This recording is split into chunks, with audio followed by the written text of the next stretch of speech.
constructing and maintaining the web page, and we're talking to Mr. Jerome Davis, the president of www.urbanprofessionals.com.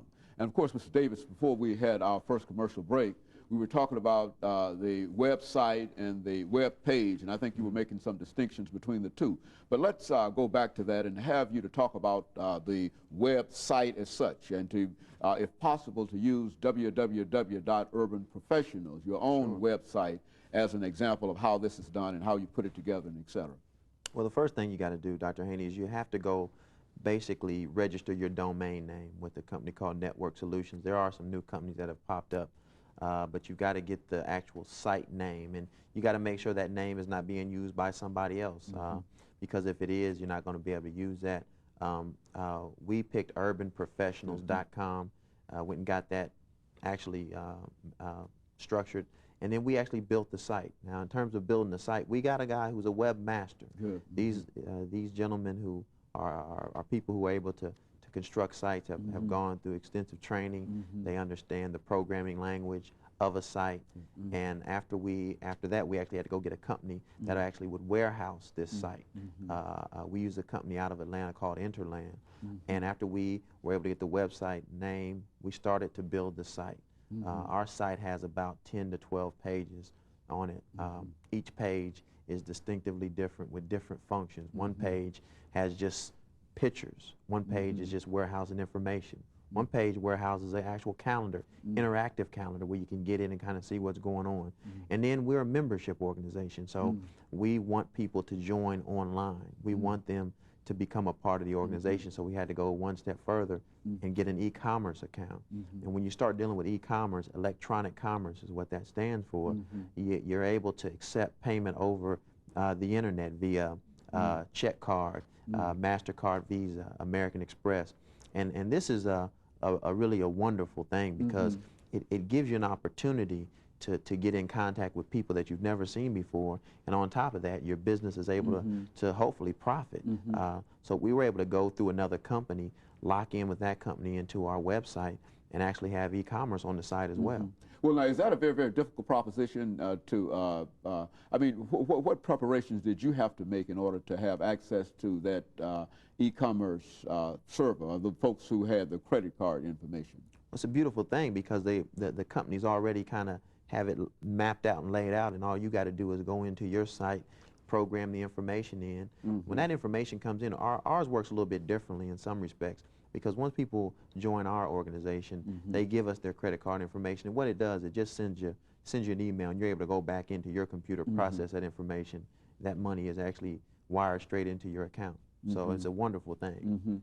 And so some of the things that we see on television about webmasters and internet toolboxes and constructing, how to construct an internet, are those some very, very valuable pieces of materials that are out there? Or what do you think about some of that? I think they are, but I still think you got to be careful, because this is a business that is requiring high technical skill, and there's always going to be somebody out there that can say they can deliver something that they can't deliver, and there have been people, as you know, that have gotten into situations, particularly with e-commerce. You got to be very cautious with e-commerce, because you're sending credit card information over hopefully secured lines.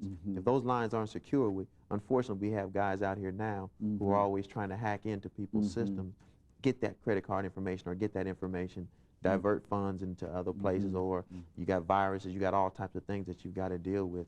So I think you got to be very cautious with that, Dr. Haney. And so when you talk about maintaining, I think that this gets to maintaining. You've indicated that you've got the site and you've got the pages out there, but you just don't have the site and the pages and just go on and walk away and expect money to come in by way of a credit card. Well, you know, one of the challenges, though, Dr. Haney, I think if you look at a lot of sites out there, they aren't maintained. Sometimes people just stick a site out there and just let it sit. But the people who are getting all the traffic into their site, they have interactive sites. They have sites that their information is changing every day, or even for that matter, changing every hour.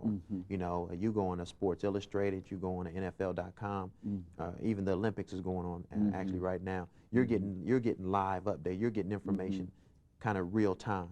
And I think that what the webmasters are able to do, if you're able to have a webmaster, he's able to keep always go in there and update your information, and that allows you to be fresh. Because one of the things about internet users, we're finding that they don't spend a lot of time on your site if you aren't fresh. And if they come back to your site and it's the same information that you had the first time, and of course that's what we mean when we say maintaining the site. And, and a lot of folks don't have the professional skills that are necessary in order to maintain these sites, and consequently they are not as successful on the internet as they could possibly be with that site.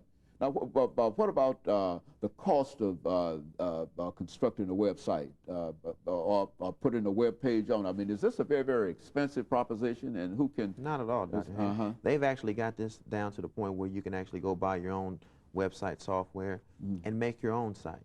Now, the only challenge even with that is that if you want to get the people to come and you want to have the hits, or you're trying to do the e-commerce, then I think that you still got to have some technical skill behind you in order to do that. Now, it's not very expensive at all to actually get a website. In fact, they have free websites out here now.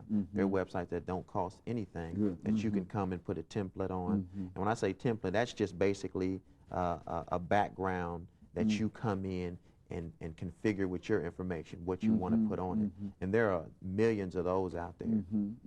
And so, to get a web, now you have to have some kind of computer skill in order to deal with all of this. Is that what we're saying? Oh, definitely. I mean, there's a language out there. HTML is a language that most use. And then on top of it, you've got to have the software. So you got to purchase some software more times than not, unless the company that you're dealing with already is supplying that.